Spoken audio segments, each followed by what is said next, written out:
trying to stay healthy when surrounded by sick coworkers or family members is already a challenge. But avoiding germs at the doctor's office is even a more difficult task. News 10's Brittany Earl shows us how your chances of catching a cold could go up while just sitting in the waiting room. That is, if you're not careful.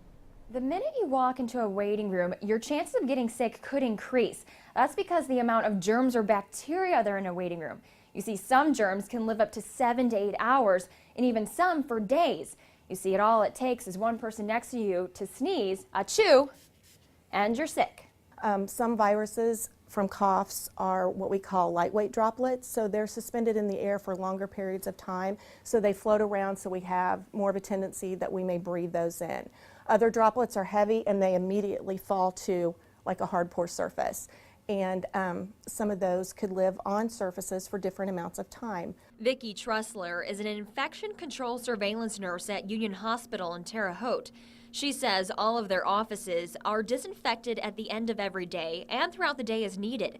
But she says taking an active approach in protecting yourself against germs is very important.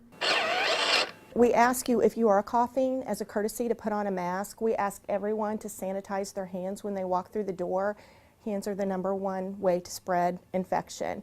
And so if you sanitize them, it's the #1 way to prevent the spread of infection. Also, watch where and what you touch, especially when it comes to your own body.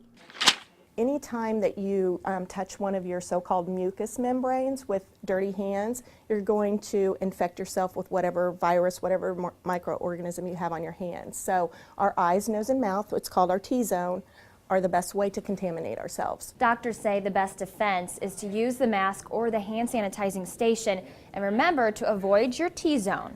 Back to you.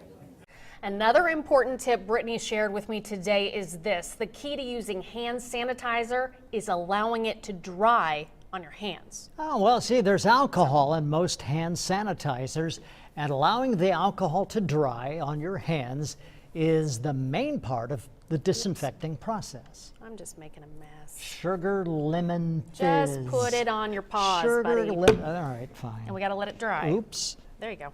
It smells good. It's got a little Antiseptic beads in it.